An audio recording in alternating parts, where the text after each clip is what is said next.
He estado, he estado apoyando en una cirugía en el hospital donde laboro, aquí en el hospital Daniel Alcides Carrión, y recién he podido salir de la misma. Entonces ya estamos listos para empezar, ¿no es cierto? Sí, doctor, cuando guste.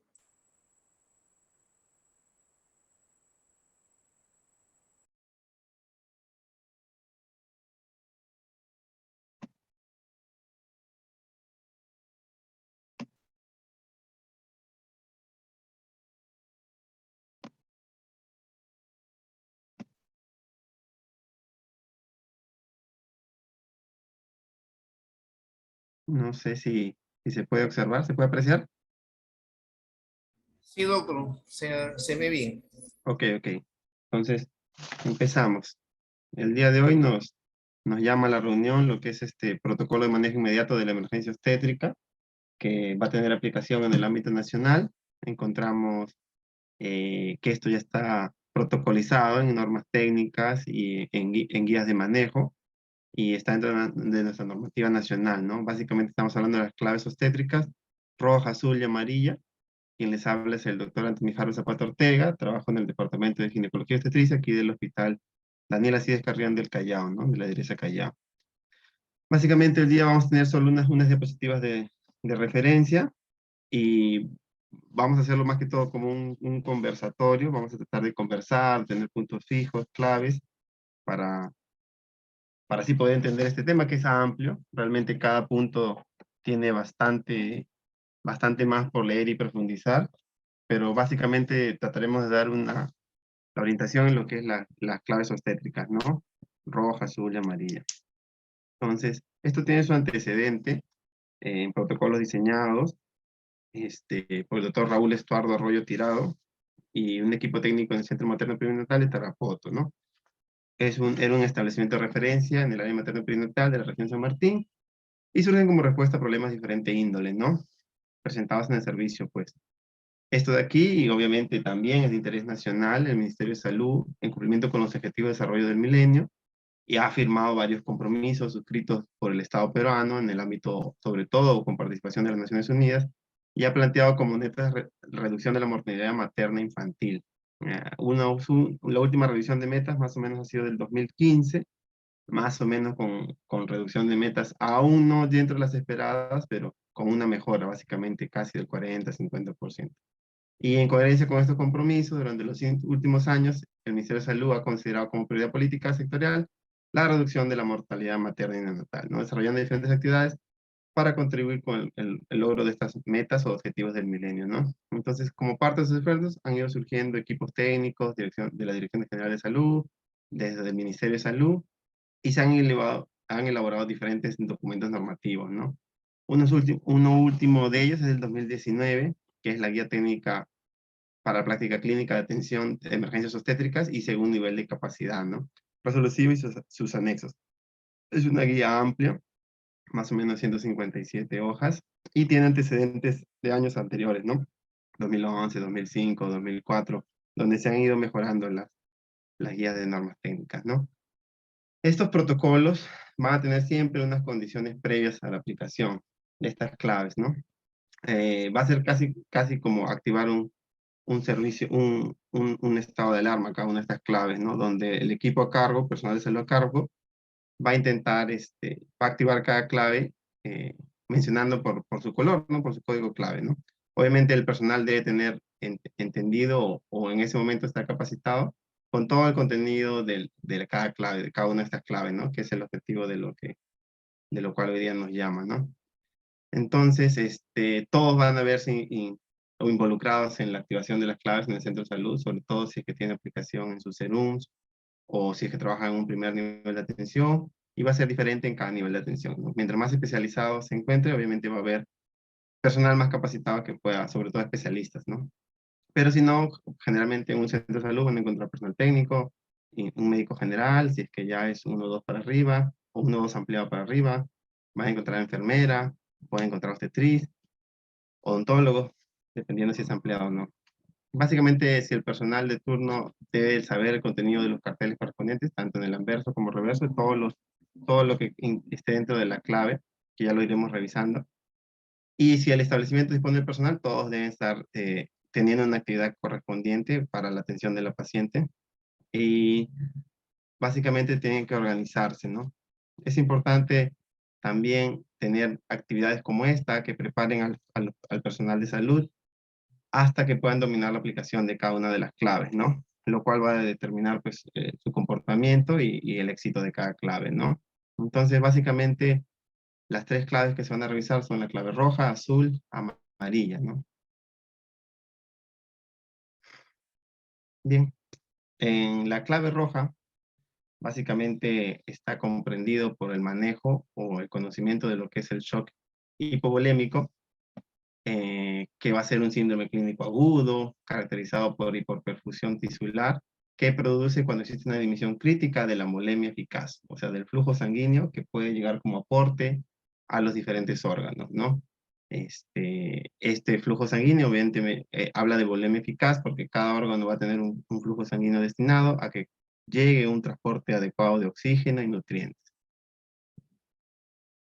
Lo que es el shock hipovolémico, generalmente va a tener signos y síntomas característicos.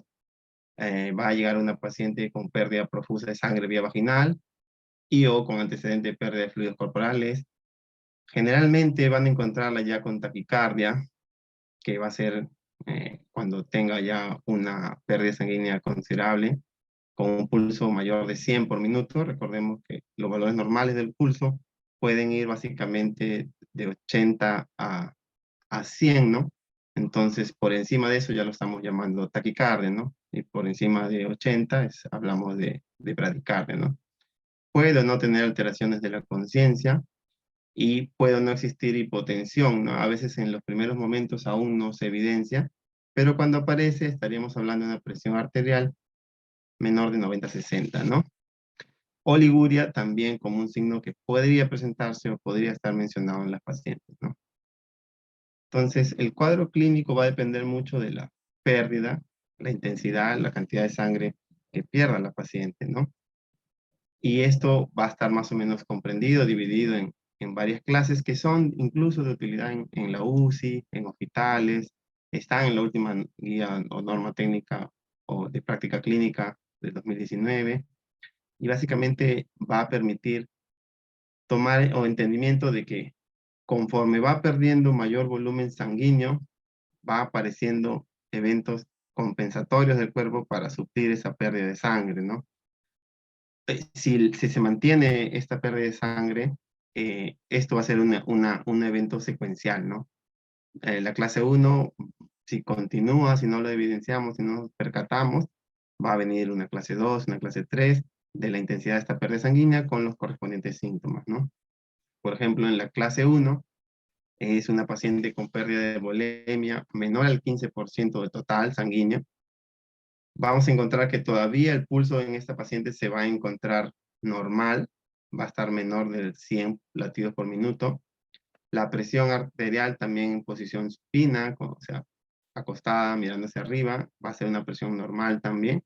Una diuresis también dentro de lo normal. Lo que podemos encontrar en esta paciente es un estado mental ansioso, podría ser uno de los únicos signos característicos de esta clase. Generalmente, más que todo este punto es de intervención del personal de salud, darse cuenta que ha habido una pérdida obstétrica mayor de lo normal, de repente en la atención de un parto, si es que ya la paciente tenía un embarazo previo o pequeño o de primer trimestre y lo está abortando. Lo más que todo esta clase es la identificación propia o la cuantificación que le debe dar el personal de salud al sangrado. Más o menos nosotros aquí para poder guiarnos podríamos intentar ver, por ejemplo, si es que la paciente ha venido ya usando toallas higiénicas para controlar su sangrado, si han sido una o dos, sobre todo si está en un primer de atención. Más o menos podríamos cuantificar como volumen de cada toalla empapada 80 cc y podríamos ir tratando de cuantificar la cantidad de volumen, pero realmente esto se hace muy difícil ya que termina siendo solo una evaluación cualitativa, ¿no? La clase 2 es donde ya podemos encontrar un signo más cuantificable, ¿no? cuando ya el volumen de sangre perdido es entre 15 y 30%, podremos encontrar una frecuencia del pulso mayor a 100 por minuto, lo cual ya lo podemos cuantificar. Una paciente que ha venido, que tiene, por ejemplo, antecedente de un parto reciente, y que encontramos una frecuencia cardíaca de 120, 115, 110, y nosotros de repente, ya por el antecedente obstétrico nomás, deberíamos ya considerar o tener en cuenta de que esa paciente ha podido tener una hemorragia intensa que le ha provocado esos signos, ¿no? Entonces, muchas veces, a veces subestimamos, ¿no? A veces llegan pacientes a la emergencia que ya han sido vistas en centro de salud, en primer nivel de atención, donde ya han anotado en la historia clínica o en la referencia algunos datos y no se han percatado de repente de ello, ¿no? Entonces es muy importante que en esta capacitación ustedes entiendan que lo primero que va a cambiar va a ser muchas veces solo la frecuencia del pulso. De ahí la importancia de tomarla de manera adecuada, a conciencia, no completar los valores simplemente porque sí, ¿no? A veces, sobre todo si son internos o cuando trabajan personal técnico, no sé, en consultorios o cuando están atendiendo al paciente, muchas veces por la cantidad de pacientes también que existen, muchas veces llenamos las funciones mal o vemos a la paciente si está bien, tanteamos y no llegamos a medir el pulso como debe ser, ¿no? Y es un indicador importante porque en esta clase 2 cuando hay un 15 a 30% de la pérdida del volumen sanguíneo, podemos encontrar que quizás sea el único indicador que nos demuestre que esta paciente está con esa pérdida sanguínea, ¿no? Porque la presión podría estar normal o podría tener una hipotensión ortostática. ¿Qué cosa es la hipotensión ortostática? Es la sensación o es la caída de la presión al cambio postural de la paciente, ¿no? Aquella paciente que estaba echada, se levantó y de pronto se siente fría, a veces se le nubla la vista, siente mareos, sudoración, entonces, y uno le puede tomar la presión en ese momento y va a encontrar una diferencial, ¿no? Una presión reducida, menor de lo normal, ¿no? Menor de 90 o 60 en sus valores diastólico y sistólico, ¿no? La diuresis también a veces es muy difícil de medir en lo que es el primer nivel de atención, pero básicamente debería ser cuantificada en diuresis o por mililitros por hora, ¿no? Ya este punto quizás de diuresis podría ser mejor cuantificado cuando se encuentra en un centro de salud o en un nivel hospitalario, ¿no? Y el estado mental puede ser agitado, ¿no? Que es lo mismo que estar intranquila, ¿no? La paciente siente que algo está mal, ya ha sentido quizás una hipotensión ortostática, ya siente quizás la taquicardia y no se siente tranquila, ¿no? Está en un estado mental agitado, ¿no? Si la pérdida sanguínea aguda que ha existido es mayor, hablamos de un 30-40% del volumen de sangre, vamos a encontrar que en respuesta compensatoria del cuerpo, el pulso, la frecuencia del pulso aún va a aumentar más todavía. Va a aumentar más, va a ser de 120 por minuto. La presión arterial ya en este punto sí o sí se tiene que encontrar baja, menor de 90-60. Y vamos a encontrar una paciente con estado mental confuso, ¿no?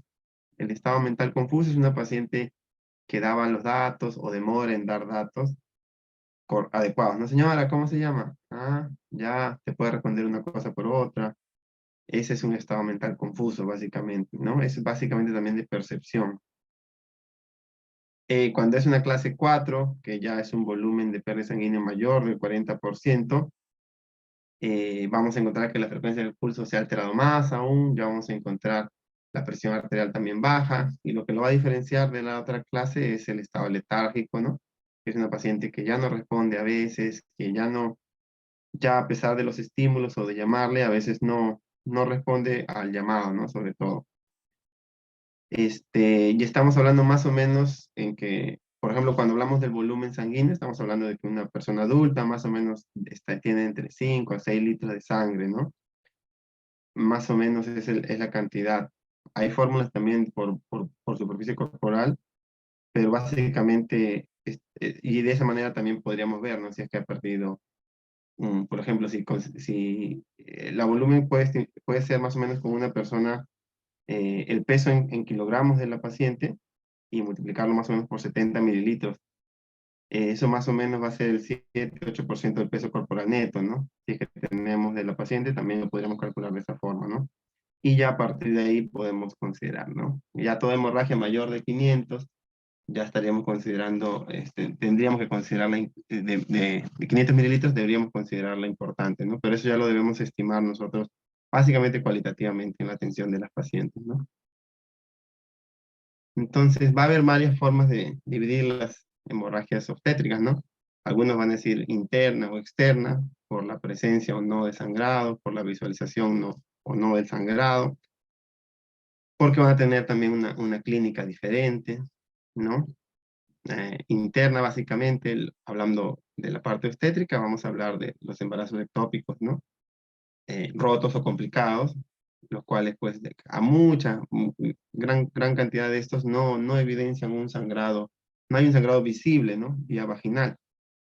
Entonces, lo que sí tendría sería otros signos, ¿no? Que ya lo comentaremos más adelante. Una hemorragia externa en esta división es en caso de que la hemorragia sea visible por vía vaginal. Estaríamos hablando en caso de aborto, enfermedad gestacional de trofoblasto, placenta previa, desprendimiento prematuro de la placenta, rotura uterina, atonía uterina, un alumbramiento incompleto, retención de restos, ¿no? Después del parto, un desgarro cervical inadvertido o un desgarro perineal inadvertido, que a veces sucede, que tiene también sus factores de riesgo, ¿no? A veces en los, en los partos precipitados o por el mal uso de uterotónicos, ¿no? Puede ocurrir esto. Pero de manera general, una mejor división para las hemorragias van a ser las hemorragias de causa obstétrica de la primera mitad del embarazo y de la segunda mitad del embarazo, ¿no? Las primeras mitad del embarazo, las que deben manejar sí o sí, son lo que es el aborto, el embarazo ectópico y la enfermedad del trofoblasto, ¿no? Y de la segunda mitad del embarazo tienen que manejar también las más comunes, ¿no? Que ahí tendría que ser hablar de la placenta previa, en algunos casos de una alteración que se llama basa previa, del desprendimiento prematuro de placenta, de la rotura uterina también, y también hablar de la hemorragia postparto, ¿no? Todas estas causa de muerte. Básicamente, actualmente lo que es hemorragias está considerada, en la zona rural todavía se considera la primera causa de muerte materna, ¿no? Eh, a diferencia de en la zona urbana, donde ya lo que es la clave azul o los estados hipertensivos del embarazo ya han despuntado un poco más, también relacionados a varias causas o a un trasfondo del estilo de vida y de la maternidad en qué momento aparece. Pero ya en la zona urbana se considera que las enfermedades hipertensivas del embarazo son la primera causa de muerte materna, diferenciando un poco de la zona rural, donde aún sigue siendo la hemorragia y su mal manejo, o no identificarla a tiempo, la primera causa de, de muerte materna, ¿no? Entonces, vamos a hablar primero de las hemorragias de la primera mitad del embarazo, donde estaríamos hablando básicamente aquí, por ejemplo, del aborto, ¿no? El aborto es, de todas las de la primera mitad del embarazo, la causa más frecuente de hemorragia y consulta obstétrica, la emergencia. Es una paciente que va a llegar a la emergencia refiriendo que no sabía que estaba embarazada y que tiene sangrando por lo general 2 a 3 días. El punto aquí es que nosotros no, a veces, no determina, la paciente no refiere o no se identifica como una paciente gestante, ¿no? A veces llega como una hemorragia vaginal nada más. Generalmente, como definición, el aborto tiene que ser que se haya interrumpido el embarazo antes de las 22 semanas o con un peso fetal o un peso del producto menor a 500 gramos, ¿no? Si también un peso menor a 500 gramos, de 500 gramos estaríamos hablando de tener una ecografía previa o algo que te presente en el caso de poder presentarla a la paciente con una longitud craneocaudal menor de 25 milímetros, ¿no? O 2.5 centímetros. Bien, este, dentro de los factores de riesgo para aborto, por ejemplo, podemos mencionar que a mayor edad hay mayor riesgo de abortos espontáneos. Entonces estaríamos hablando que la edad materna es un factor de riesgo para aborto. Estaríamos hablando de la obesidad también, por aumento de la presión intraabdominal, también es un factor de riesgo para lo que es aborto.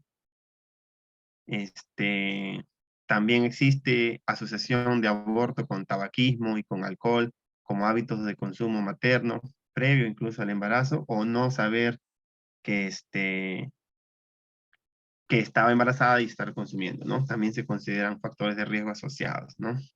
Entonces, pero en qué importante es tener la definición, ¿no?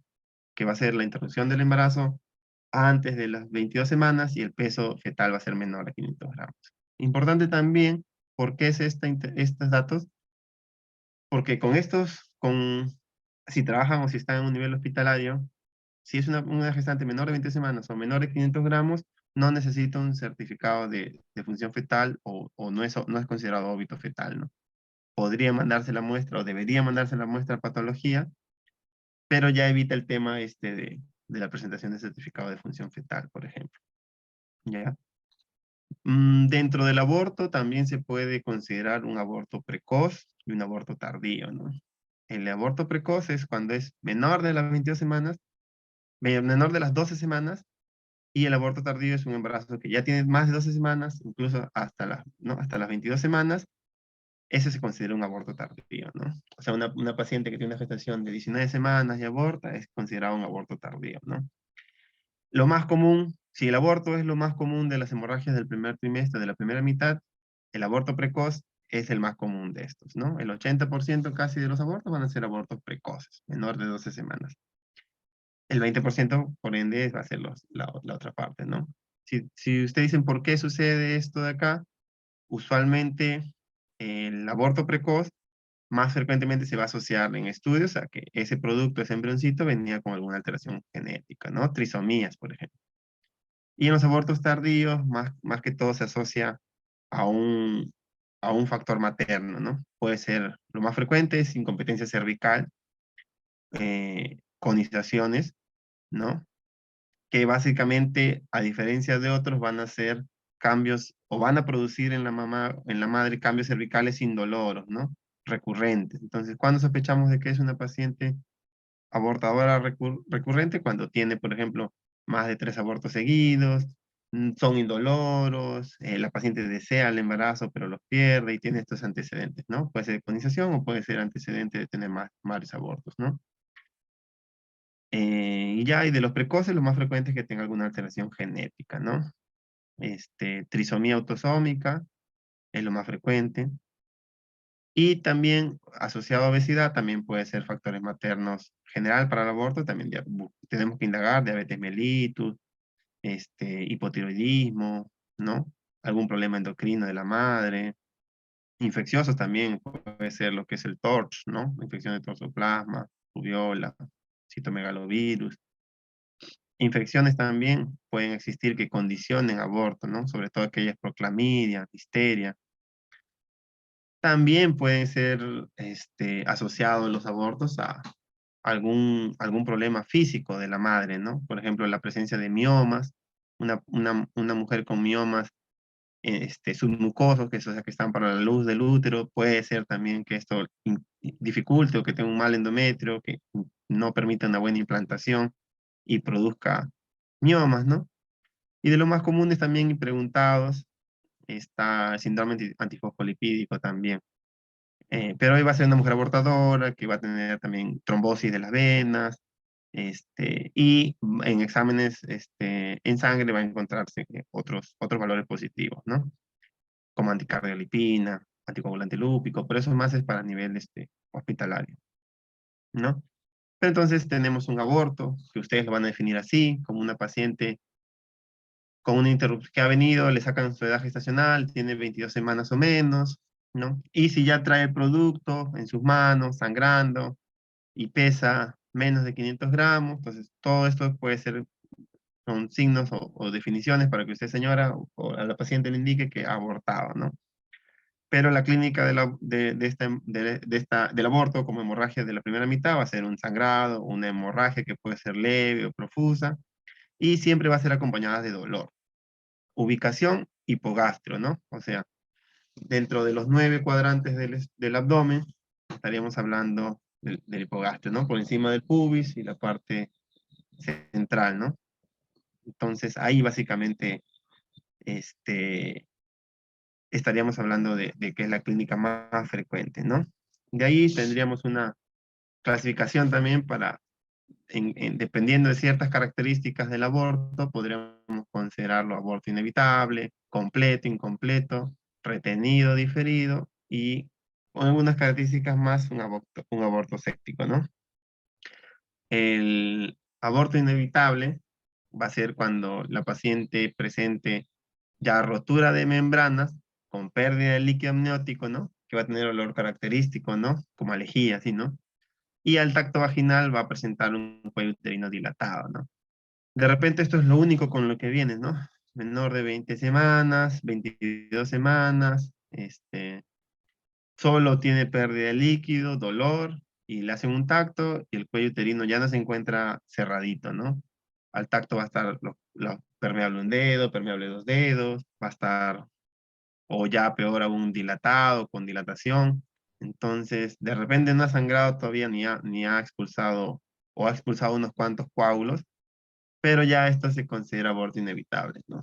Por más que en la ecografía veamos todavía de repente algún saco gestacional, de repente ya no circular, no esferoide, pero sí de repente con algo de líquido todavía, ya no, este embarazo sería imposible de mantener, sobre todo si se hacen rotos las membranas ovulares, va a ser muy difícil de mantener, por eso es que se considera inevitable, ¿no? Ahí lo que nos toca es hacer consejería y que la paciente entienda que es un evento que se va a dar sí o sí, ¿no?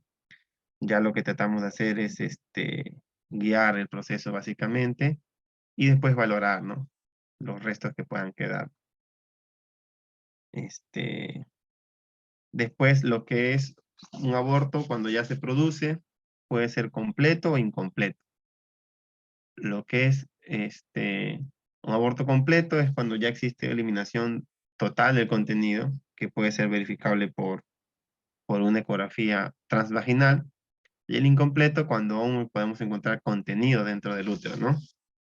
Ambos casos, ambos van a tener todavía la paciente sangrando, ¿no? Al tacto vaginal, ambos podemos encontrar, en la evaluación de los orificios cervicales, los podemos encontrar abiertos, blandos,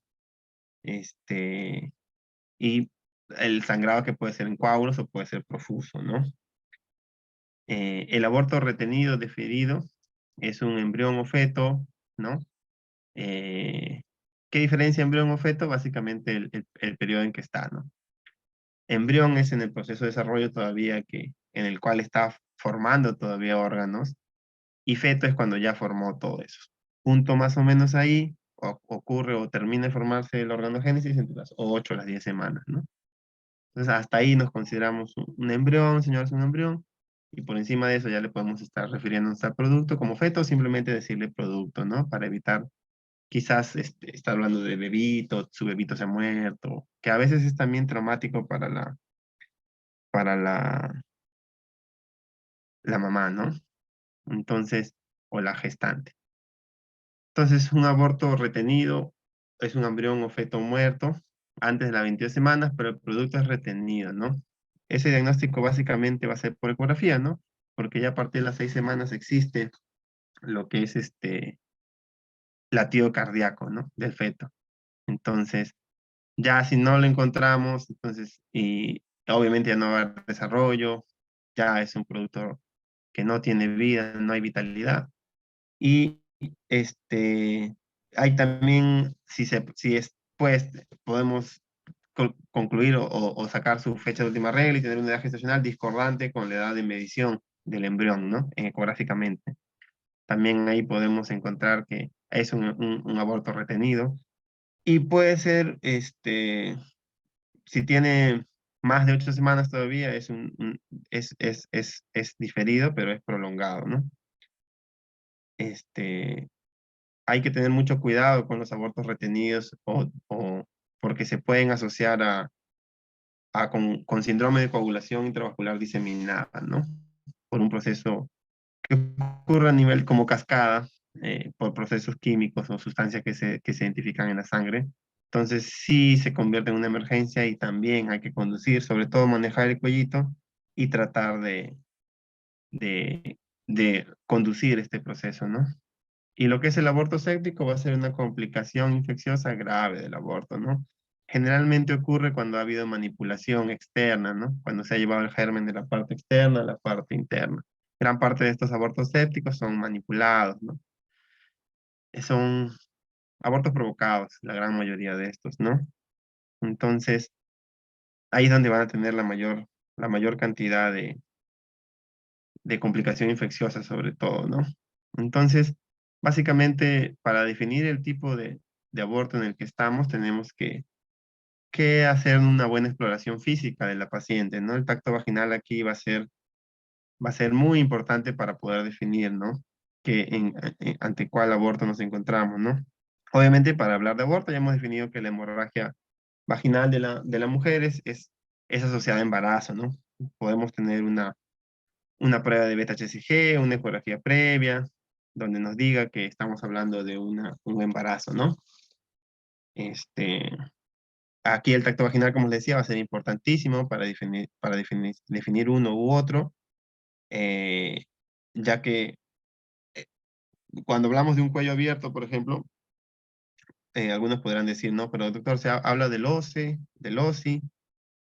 eh, Básicamente, si es que no cumpliese porque puede haber sangrado sin modificación cervical, que al tacto vaginal de una mujer que viene con sangrado, que el orificio cervical interno de repente está cerrado, totalmente cerrado.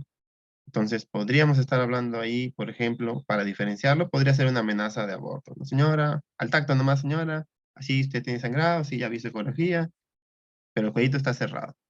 Entonces, ahí hasta ese momento ustedes podrían considerarlo una amenaza de aborto, ¿no? Hacen lo que correspondería y sería mayor estudio, ¿no? Una ecografía. Entonces, de repente hay vitalidad, pues, es una amenaza de aborto nomás, ¿no? O no encuentran vitalidad, entonces de todas estas clasificaciones estarían hablando de un aborto retenido, ¿no? Un producto sin vitalidad, con de repente cuellito cerrado, estarían hablando de un aborto retenido, ¿no? Y ahora ya si está totalmente abierto, ¿no? Con sangrado, hemorragia, dolor en la mamá, dolor hipogastrio, hemorragia. Entonces, ya ese es un aborto en curso, ¿no? Que como les decía, puede ser completo, incompleto, ¿no? Entonces, hay que ver si es que ha eliminado totalmente el contenido, si es que queda un poco todavía. Y a veces ahí se acuña un término más, este, sobre todo si es que está el orificio, porque acá cuando es inevitable es porque ya las membranas están rotas, por ejemplo, hay pérdida de líquido, ¿no? Pero también se acuña el término de aborto inminente, que algunos hospitales lo utilizan, que es un cuello totalmente abierto, pero las membranas están todavía íntegras, ¿no? Pero la paciente viene ya sangrando, igualito, siempre va a haber sangrado y dolor en hipocastrio.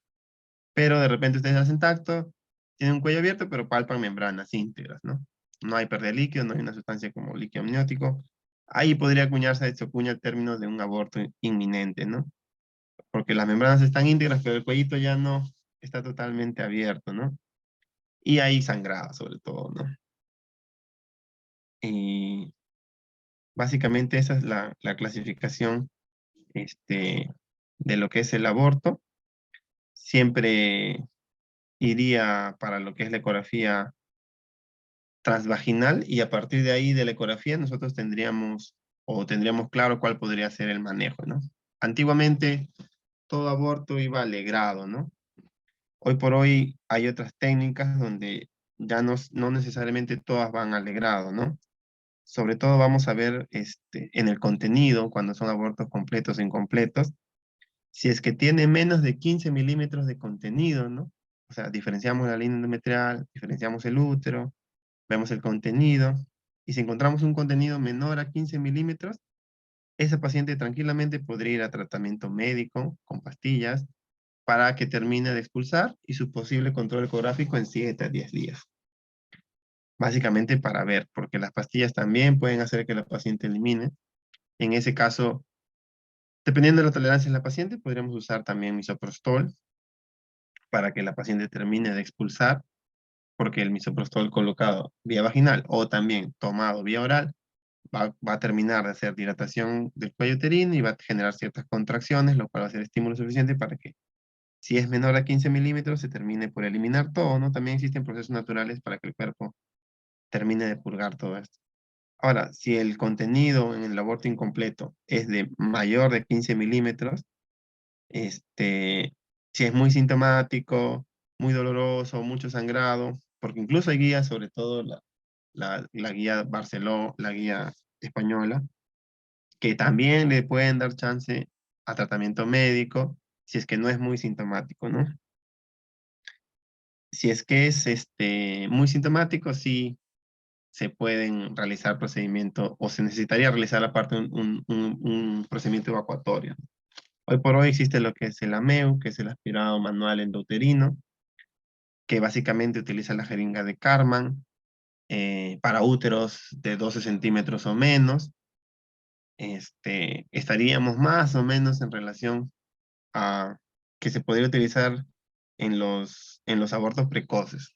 Más o menos hasta que se hace extrapélvico el útero, se mantiene 8 semanas, 8 centímetros, tiene una similitud. Entonces estaríamos hablando más o menos de úteros de 12 centímetros, estaríamos hablando de abortos de menor de 12 semanas, que dan chance a que se pueda utilizar, porque la jeringa de Karman tiene esa distancia. Después, o con úteros más grandes, ya no podremos estar seguros de la eficacia para un AMEU. O sea, estaríamos hablando que quizás todos los abortos tardíos, mayores de 12 semanas, sí tendrían que pasar a procedimientos tipo legrado uterino, ¿no? Y la ecografía, control, que todas necesitan pasar por ello también, y para diferenciarlos también si es que hay contenido o no. En cuanto al aborto séptico, básicamente va a ser, la diferenciación va a ser cómo catalogamos que es séptico, ¿no? Generalmente va a haber fiebre, tiene que haber fiebre, tiene que ser un aborto con restos, fiebre o un sangrado maloliente, ¿no? Un sangrado mm, mm, contenga un olor pútrido, fétido, ¿no? Entonces, y básicamente el tratamiento ahí tiene que ser con antibióticos por 7 a 10 días después del, del, del método que evacuatorio, que en todo caso aquí sería el menos traumático posible, ¿no? Si es que es poco contenido, podría ser este, el AMEU y tratamiento antibiótico que podría ser doxiciclina o dependiendo, o si es que ya hay alguna infección identificada, se podría dar también tratamiento de acuerdo a ello, ¿no? Pensando sobre todo en EPI, que es lo más común que puede producir por un aborto séptico, sí se utiliza bastante lo que es la doxiciclina, ¿no? Como tratamiento. También está en la norma técnica de manejo. Bien. Otro de las hemorragias ya acá me he olvidado un poquito, o podríamos agregarla acá en lo que es aborto, que les mencioné que el 20% más o menos de los abortos son abortos tardíos, mayores de 12 semanas, en donde hay también o puede ocurrir por causas maternas, ¿no? En lo más frecuente, incompetencia cervical o antecedente con iniciación en la madre, ¿no? Ahí esas pacientes son candidatas, cuando son abortadoras recurrentes, de lo que se llama cerclaje cervical, ¿no? Por una incompetencia cervical. Tiene que ser generalmente a las 12 semanas o menos, sin evidencia de infección, y un cuellito que al mínimo embarazo se dilata, se abre, ¿no? La técnica ahí se llama McDonald, es una técnica con puntos de sutura, y con eso generalmente cuando es la paciente abortadora recurrente, que ha tenido abortos tardíos consecutivos, 3 o más, les va bien. Tenemos en el hospital varios casos de cerclaje que se han realizado con éxito.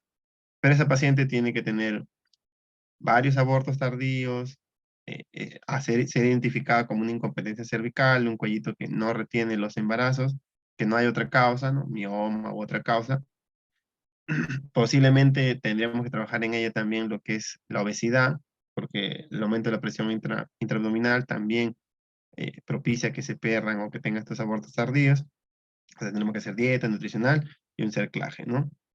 En todo el resto de casos, como le digo, si es menor a 12 semanas, por los 12 centímetros que te puede dar la cánula de la jeringa de Karman, iría un AMEU, ¿no? Si es más de 12 semanas, ahí de repente el sangrado es muy activo, podrías escoger lo que es el legrado uterino, ¿no? Fuera de eso, si es que hay sangrado y vitalidad, o sea, solo es una amenaza de aborto, el tratamiento básicamente es reposo. AINES básicamente de uso tipo antiespasmódico, nada más. Bien, en el segundo, lo que es el embarazo ectópico, es también causa, si el aborto era lo que más, es la causa más frecuente de hemorragia obstétrica de la primera mitad del embarazo, el embarazo ectópico es la causa de mayor mortalidad dentro de las hemorragias obstétricas de la primera mitad del embarazo. Entonces va a ser una implantación del óvulo fecundado fuera de la cavidad uterina, ¿no? Extrauterina. Más frecuente es a nivel tubárico, ¿no? Y dentro de toda la trompa va a ser más frecuente a nivel de la ampolla, ¿no? Pero también puede ser no solo tubárico, puede ser cervical, puede estar en el mismo ovario, puede estar fecundado y implantado en la parte abdominal, todos ellos con posibilidad de complicación, ¿no? Raros casos reportados de un embarazo ectópico abdominal que llegan a producir una implantación, por ejemplo, en los intestinos y que penetre lo que es el trofoblasto y logre una buena vascularidad y logre tener un embarazo que avance y logre salvarse. Pero eso implicaría en la mamá también la resección de una porción del intestino donde se implantó. Pero es raro, generalmente se pierden porque no es la condición, no es la superficie en la que deberían implantarse, ¿no? Así que sí, dentro de las hemorragias de la primera mitad del embarazo, el embarazo ectópico es de la de mayor mortalidad. Este, Causas para el embarazo ectópico, infecciones vaginales recurrentes que lleguen incluso a enfermedad pélvica inflamatoria. Recordemos que la enfermedad pélvica inflamatoria, gonorrea, clamidia, los agentes más comunes y generalmente son infecciones sexuales. Es de vía ascendente, ¿no? Infección vaginal, que por alguna razón asciende a intraútero, ¿no? También asociado a EPI, entonces la poliandria o el cambio de muchas parejas sexuales, ¿no? También es tener algún tipo de cirugía dentro ya de las trompas mismo, porque por ejemplo a veces hay quistes anexiales de la trompa con deseo genésico y se opera de tal manera que se preserva la trompa. Entonces, encontraríamos en ella un factor de riesgo con mucho riesgo relativo. Una paciente que ha tenido algún tipo de cirugía tubárica es muy asociado a que esa paciente, y debemos ser claros, cuando la paciente tiene esta operación, que posiblemente va a poder, o hay alta posibilidad, alta chance de tener un embarazo ectópico, ¿no? Y también de la manito cualquier otra cirugía, ¿no? Que cause inflamación. Puede ser las cesáreas mismo, porque cuando se retira la placenta, se hace un raspado, se hace una limpieza a nivel endometrial para sacar los restos de membranas. Y esto, si es que es muy exhaustivo, puede causar cierta alteración, ¿no? Y que produzca cambios o dificultades en la implantación, o peor aún, algún tipo de alteración, inflamación que vaya hacia la trompa y se asocia a embarazos ectópicos, ¿no? También muy asociado, anteriormente más, pero también se ve con los embarazos en las fecundaciones in vitro, al igual que en los abortos, que se asociaba a tabaco y alcohol, los embarazos ectópicos están muy asociados al tabaco. En lo que es fertilidad para la mujer, el tabaco es un enemigo tremendo. Mala reserva ovárica, mala movilidad de las fimbrias, mala movilidad de los cilios, mal desplazamiento del óvulo fecundado, lo cual produce que ocurran embarazos fuera del sitio normal de implantación, ¿no? La clínica básicamente va a tener dolor muy intenso, dolor va a ser composición antálgica, la paciente va a cogerse lo que es el vientre y va a estar en posición fetal, ¿no? Toda doblada y de dolor. Va a existir un periodo de amenorrea, que si la paciente es o da buena información, sí vamos a tener ese dato, porque la paciente puede decir, hace 2 meses no menstruo, hace un mes o el mes pasado no me vino mi menstruación, yo ahora vengo porque tengo mucho dolor. Y la hemorragia no siempre va a estar. La hemorragia es lo raro. puede ocurrir, y si existiese o si apareciese hemorragia sería muy leve. Mucho más leve definitivamente más leve o menor que en aborto. Que al tacto vaginal generalmente lo vamos a encontrar como en dedo de guante. Básicamente, lo que nos llama, o la clínica principal en el embarazo ectópico es el dolor intenso. Es muy intenso, marcado de 3 cruces, y el riesgo, y lo que existe la menorrea, ¿no? Eso nos debe haber, nos debe hacer sospechar de que existe la posibilidad de que sea un embarazo ectópico. ¿Y por qué la sangre no se va a ver hacia la parte vaginal? Porque generalmente la sangre va a estar hacia la cavidad, pues, abdominal, ¿no? Puede tener o no irritación peritoneal, porque la sangre a veces a veces, o demora, a veces en general en una irritación peritoneal, ¿no? Para ver eso, tenemos que echar a la paciente, estar en decúbito, ¿no? Dorsal, y evaluamos abdomen, ¿no? Generalmente va a doler hacia uno de ambos lados, ¿no? De las fosas ilíacas. Derecha, izquierda, dependiendo de dónde esté. A veces es un dolor referido, pero definitivamente va a ser un dolor intenso. Y la reacción peritoneal es que presionamos el abdomen, le duele, pero duele más cuando retiramos la presión, ¿no? La presión que hacemos con los dedos, te duele acá, te duele acá, y cuando retiramos es que existe una mayor dolor, ¿no? Entonces hay una frecuencia, o hoy podemos llamar que es una reacción peritoneal, ¿no? Que también nos debería hacer llamar que hay algo que esté irritando el peritoneo, y que en este caso podríamos estar hablando, si es una mujer fértil, con amenorrea, con dolor intenso, estaríamos hablando de que podríamos sospechar de un embarazo ectópico, ¿no? Al igual como en aborto, también nuestras herramientas ahí siempre van a ser la beta-HCG y lo que es la ecografía, ¿no? Para tratar de encontrarlo. Ahora, ojo que la complicación, si bien es cierto, como les mencionaba, la implantación fuera del útero, de todas las zonas, la más frecuente va a ser la trompa, que también puede existir cervical, ovárica, abdominal, y dentro de la trompa, lo más frecuente iba a ser el tercio externo o la ampolla de la trompa. La zona que más se rompe es el istmo, ¿no? Básicamente de lo que es el útero, la salida de la trompa, la salida del bracito del útero. El primer inicio, la primera porción es el intersticio, de ahí viene el istmo y de ahí viene la ampolla, ¿no? La ampolla que casi ya está hacia el tercio externo de la trompa. De ahí siguen unos pelitos que se llaman el infundíbulo, ¿no? Y ahí viene el ovario, ¿no? Entonces, lo más frecuente es que se produzca en la ampolla, ¿no? Pero el istmo es la zona más delgada de la trompita. Es como que la primera porción, los primeros 2/3 de la trompita. Y ahí el riesgo de rotura es más precoz. Es generalmente, al ser más angosto, puede ocurrir una rotura incluso antes de las 8 semanas de embarazo. Entonces, ahí el dato de la menorrea y el tiempo de la menorrea de 2 meses o menos es muy importante para nosotros poder o no tener la demora en sospechar de que es un embarazo ectópico, ¿no? A diferencia de los otros lados, tanto el intersticio, que está bien pegadito, ya es casi la unión con el útero, donde puede demorar más y la ruptura incluso puede distender más y puede ocasionar la ruptura más tardía, ¿no? Incluso más allá de los 4 meses o más allá de las 16 semanas, ¿no? Entonces nosotros tendremos que tener bien claro esto, ¿no?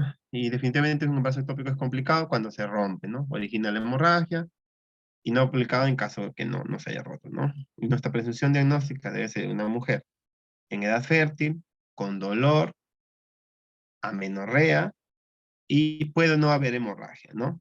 De ahí, le podemos hacer una beta, si la ecografía no nos muestra algo si la ecografía no nos muestra, porque en la ecografía transvaginal vamos a ver útero, vamos a ver ovarios, vamos a ver trompas, o tratar de buscar la integridad de las trompas, porque a veces es difícil, pero sobre todo lo que tenemos que buscar es que exista líquido libre, ¿no? Porque en la ecografía transvaginal nosotros podemos ver líquido libre, entonces ya cerramos el cuadro, ¿no? Tiene líquido libre, o sea, hay algo que está sangrando, tiene amenorrea, es una mujer en edad fértil, que no se cuida con ningún anticonceptivo, tiene dolor intenso, le sacamos una beta. Si hay líquido libre y la beta no sale positiva, ya podríamos estar de frente sospechando de que es un embarazo ectópico complicado, y el tratamiento sería entrar a operar, ¿no? Se llama una laparotomía exploratoria, donde se apertura cavidad abdominal y vamos a buscar las trompitas, a ver su integridad.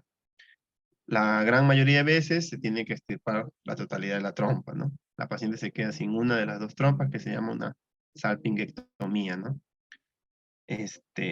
Pero si no está complicado, si no hay un sangrado, las funciones vitales están estables, tiene dolor, pero la ecografía de repente es un embarazo tan pronto que no podemos determinar nosotros si es que está o no está un embarazo ectópico complicado, ¿no? Porque en las primeras semanas la ecografía no va a ser no va a ser posible visualizar todavía el saco gestacional, ¿no? El saco gestacional aparece más o menos a las 4 semanas del embarazo, y si una paciente viene con dolor, no encontramos saco por ningún lado, vemos las trompas, o tratamos de seguir las trompas, no vemos nada,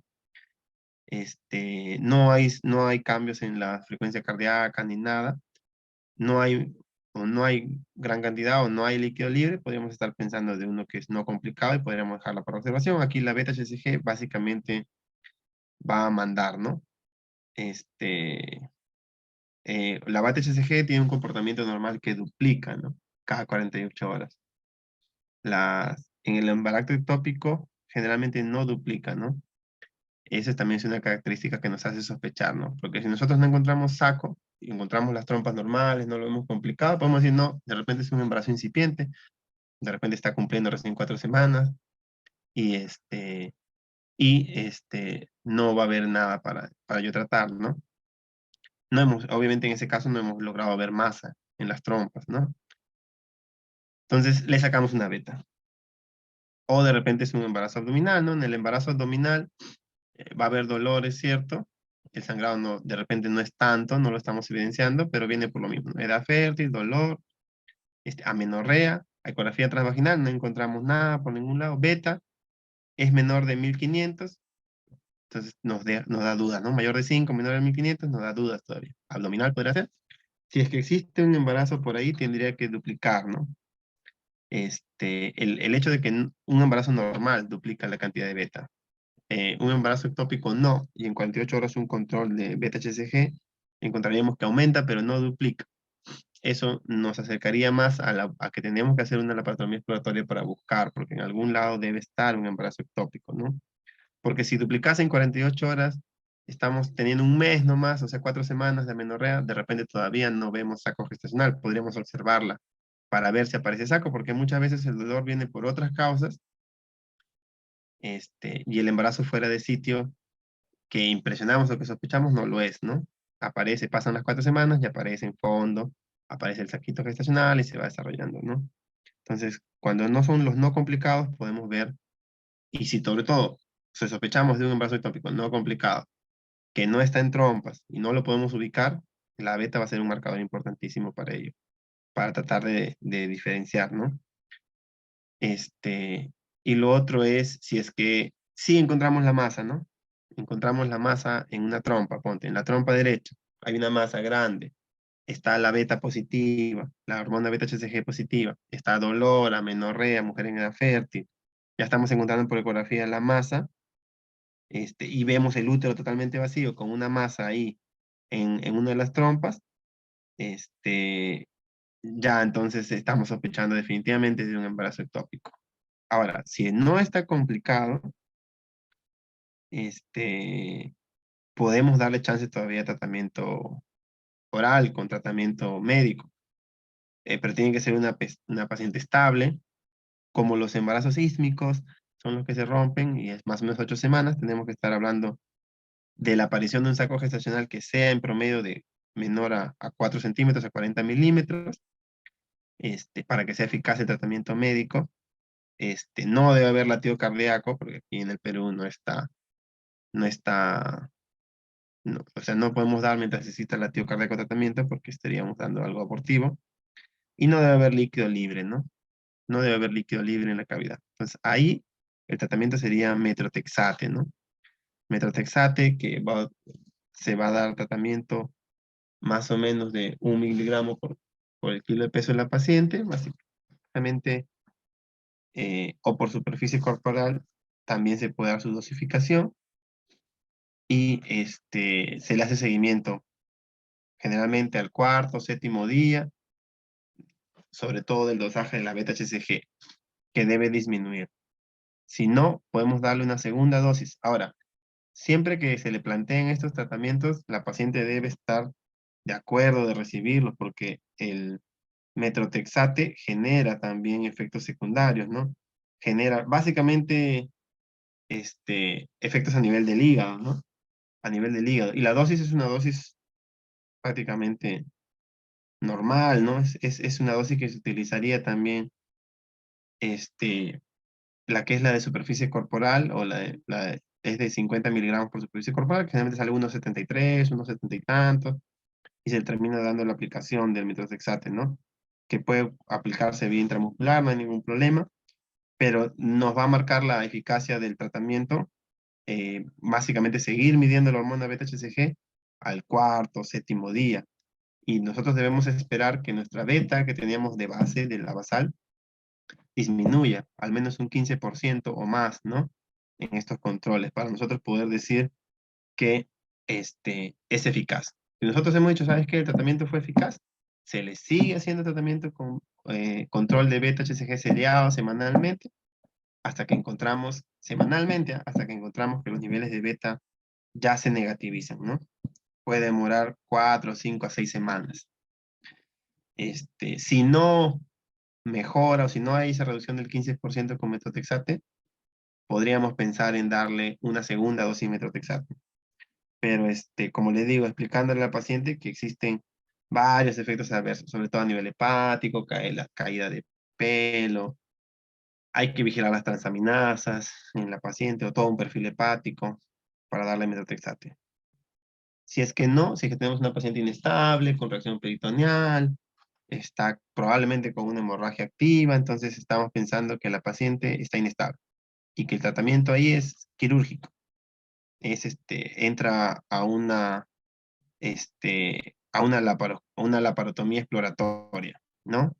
Si está muy estable y no acepta tratamiento con metotrexate, podríamos pensar todavía en darle, hacer incluso hasta una laparoscopía, ¿no? Más estético, pensando en la entrada, todo se retira lo que es la trompita o la masa y acaba la cirugía. Pero si está muy inestable y encontramos en la ecografía una gran cantidad de sangrado, el útero flotando ahí en un líquido, entonces estaríamos hablando de un hemoperitoneo ya, y esa es una laparotomía, es con cortes abierta y es entrar y tratar de parar, porque si no, por más manejo que le demos del sangrado, no va a parar. Por más fluido que le demos, no va a mejorar. Esa paciente, mientras no se realice la cirugía, va a seguir sangrando, ¿no? Entonces, recordemos siempre que la paciente va a acudir con dolor de moderada intensidad en uno de los anexos, que se va a incrementar a la movilización del cuello también, ¿no? Eso también podríamos, para saber qué es de útero, podemos mover o hacer una maniobra de movilización del útero, del cuello, y el sangrado siempre a veces no va a ser evidente, va a ser en gotas, ¿no? Raras veces, pero sí se puede palpar también la masa por vía abdominal, ¿no? Entonces, generalmente el tamaño del útero a lo alto, o sea, extrapélvico, no se hace. El orificio cervical tampoco muchas veces no está dilatado como tal, ¿no? También va a existir en casos de embarazo ectópico complicado lo que es la palidez marcada de piel, la palidez mucosas, los signos peritoneales, la hipotensión, ¿no? Menor de 90-60, el pulso mayor de 100. Pues ya ahí consideramos que esa es una paciente complicada, ¿no? Y uno de los temas importantes, uno de los últimos temas importantes para conversar acerca de la hemorragia estética en la primera mitad del embarazo es lo que es la enfermedad del trofoblasta, ¿no? Que básicamente va a ser un conjunto de anormalidades de la proliferación del trofoblasto gestacional, ¿no? Que la gran mayoría es de tipo benigno. Es el tumor benigno de placenta, es el más frecuente, que también va a tener algunas variantes ahí por degeneración quística, hidrópica, ¿no? Etcétera. Pero también puede haber algunos casos que se haga maligna, ¿no? Que estamos hablando de lo que es el coriocarcinoma, ¿no? Que sí tiene comportamiento igual como un tumor, incluso hay implantación, hay migración a pulmones, a cerebro, se puede realizar tratamiento también quimioterápico, a veces responden bien. Igual puede comportarse, pero la gran mayoría se comporta como un tumor de tipo benigno, ¿no? Este, la que vamos a encontrar aquí, uno de los marcadores más importantes ahí va a ser el dosaje de la hormona beta-HCG, ¿no? Que va a tener valores muy altos, triplicados los valores normales, ¿no? Si tiene una menorrea de inicio de embarazo y debería tener 600 o 1000, por la cantidad de tiempo de embarazo que tiene, lo encontramos triplicado el valor. Encontramos una beta-HCG muy alta, ¿no? Dentro de las características va a ser siempre sangrado vaginal. A veces va a encontrarse un signo clásico que va a ser la expulsión de no de coágulos normales, sino de coágulos con la presencia de algo que se llama como vesículas, típico, llamado como de racimo de uvas, o sea, como tal, encuentran trozos de carnecita, así como si agarraran un racimo de uvitas tal cual, unas bolitas con contenido líquido. El útero solo se desarrolla, era un embarazo que solo desarrolla este tumor, y van a encontrar un útero también, así como la beta se eleva mucho más allá, o se triplica el valor normal para la edad de embarazo que debería tener, la altura uterina igual es el triple. Entonces tenemos embarazos de 12 semanas que ya están a la altura del ombligo. A la altura del ombligo debería ser un embarazo de 12 semanas, de 20 semanas, perdón. O tenemos embarazos más altos, ¿no? Alturas uterinas más altas. Entonces, esa disociación es extraña, ¿no? Puede tener hemorragia, presencia de vesículas, mujer en edad fértil, una altura uterina muy marcada, un aumento de beta-HCG muy marcado, y conjuntamente con el aumento de la beta-HCG, porque la beta-HCG comparte una unidad alfa a veces con otras hormonas, como la TSH, entonces la hormona estimulante de la tiroides, entonces va a tener síntomas también a veces de hipertiroidismo, ¿no? Sudoración, vómitos, náuseas, palpitaciones, como si fuera una tirotoxicosis, ¿no? Este, este, y también a veces asociados a trastornos hipertensivos, ¿no? Que nos podrían confundir con una enfermedad hipertensiva del embarazo. Básicamente aquí tenemos que indagar también que, que a veces las pacientes vienen ya teniendo antecedentes, que es el factor de riesgo más importante es el antecedente ya de anterior de un embarazo molar, ¿no? Que la paciente ya haya tenido un embarazo molar, es también en una mujer añosa, también va a ser más característico. Si ha tenido muchos partos de la multiparidad también, este, es más frecuente también en mujeres del grupo A y en varones del grupo O, que sean pareja, está también asociado a la aparición de molas. Y básicamente esas son las asociaciones o los factores de riesgo más importantes, ¿no? Ahora, ya si nosotros vamos en un estudio hospitalario, vamos a ver si es que la mola ha sido una, una mola total, cuando no hay embrión, es la más frecuente y también es grave. Y tenemos una mola parcial, cuando existe un embrión que ya no es viable o está muerto o tiene alteraciones, y la parte que era la placenta es toda mola, ¿no? Esa es la que a veces se confunde con un aborto normal, y la paciente después viene sangrando, tosiendo sangre o con sangrado de nuevo, porque la mola se comporta como un tumor. Ahí en donde está el lecho placentario, si lo confundimos una mola parcial, ya expulsó, es un aborto, no nos damos cuenta de las vesículas, no nos damos cuenta de la beta-HCG, es un aborto, está el producto, tenemos como un embrioncito de 12 semanas, ahí es un fetito de 12 semanas, mira, ya salió con placenta y todo, listo. Le hacemos una eco vaginal, ya, se ha expulsado todo. Ya, señora, está todo. Le podemos dar a veces misoprostol o ergometrina, y dice, ya, señora, para que termine de expulsar. Listo.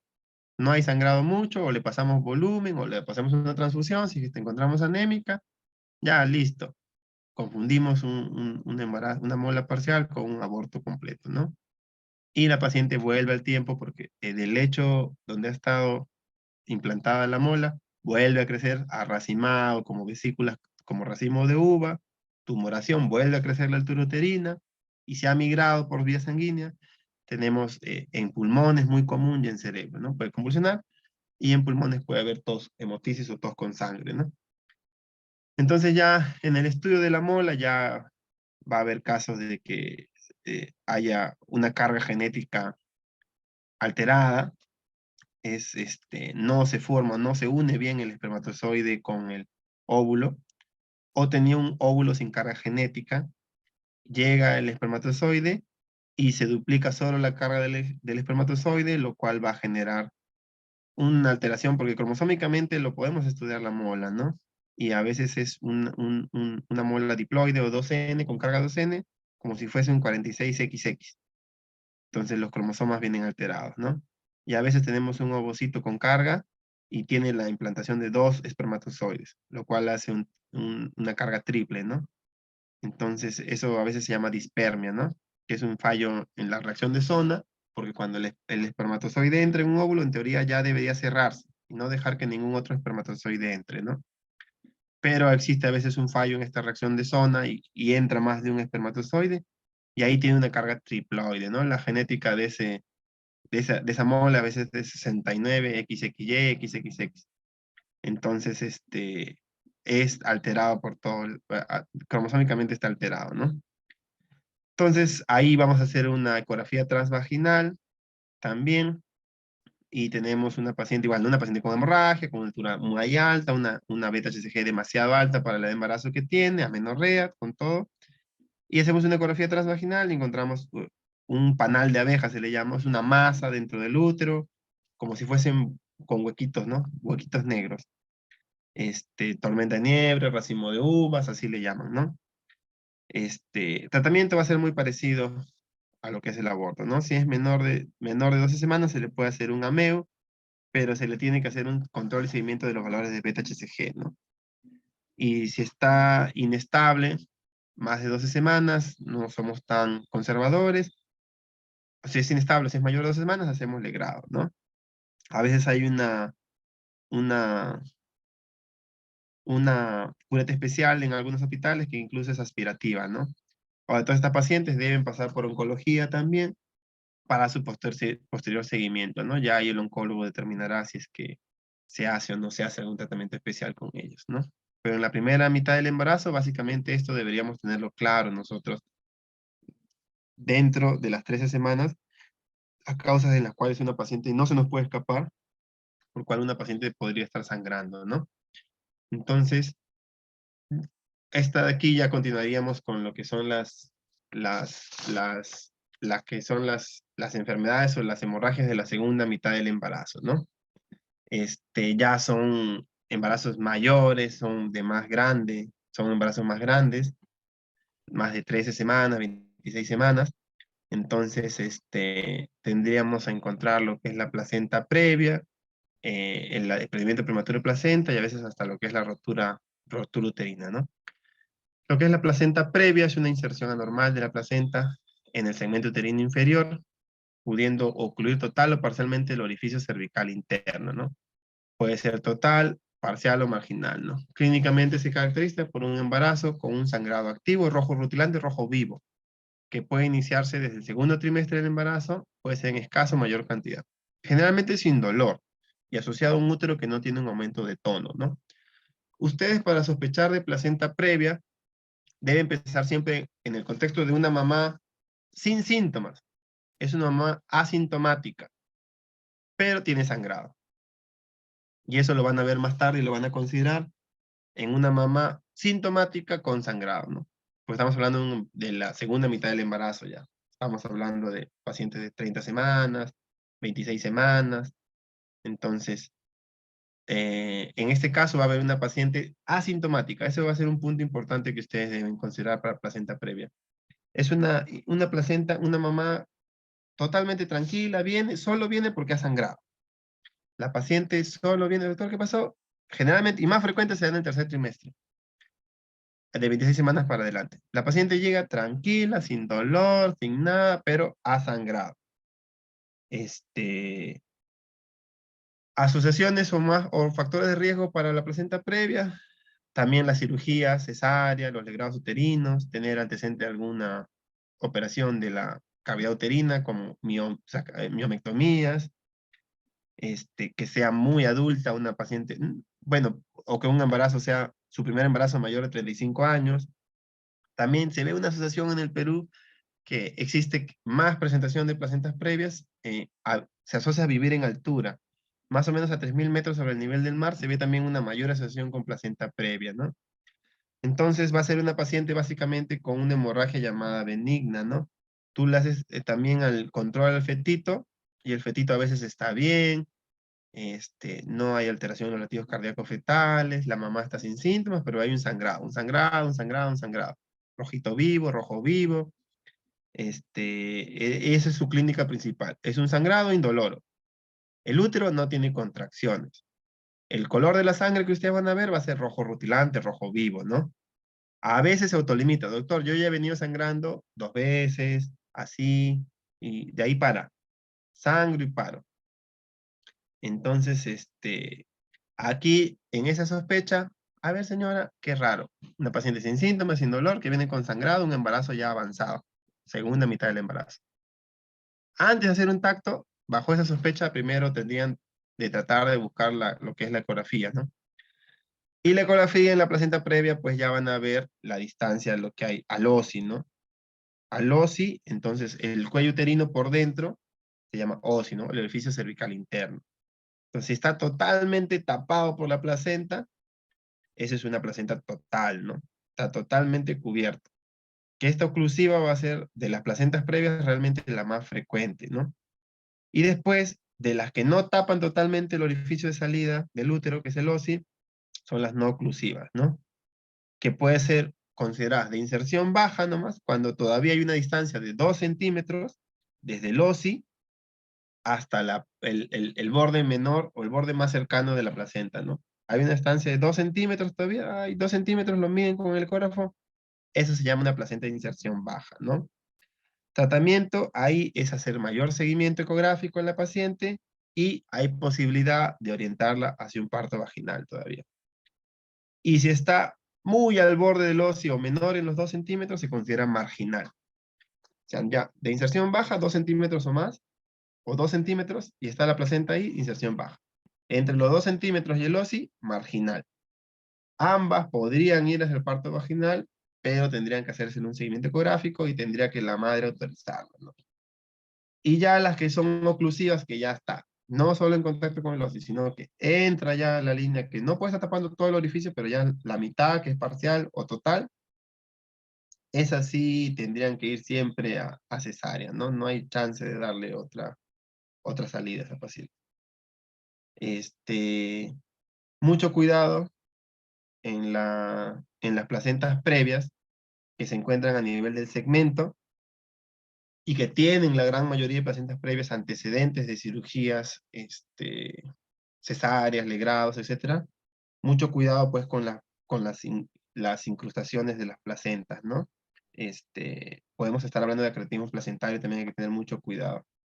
Generalmente el acretismo placentario va a ser por un defecto de un límite que existe en el útero materno que se llama la membrana de Nitabush, donde ya la placenta se incrusta y se mete hasta el músculo que se llama miometrio, y, y eso es un tema que también se asocia mucho a las placentas previas y debemos tener mucho cuidado de evaluarlas, sobre todo a nivel de la ecografía o del ecografista o cuando lo refieran a ginecólogo, porque debería ser una ecografía con Doppler para tratar de ver la línea y si penetra, ¿no? Porque en la placenta previa, dependiendo de en qué punto esté, puede penetrar también, sobre todo porque el segmento se adelgaza, puede tener penetración incluso hasta vejiga, y en otros casos puede ya penetrar toda la totalidad, ¿no?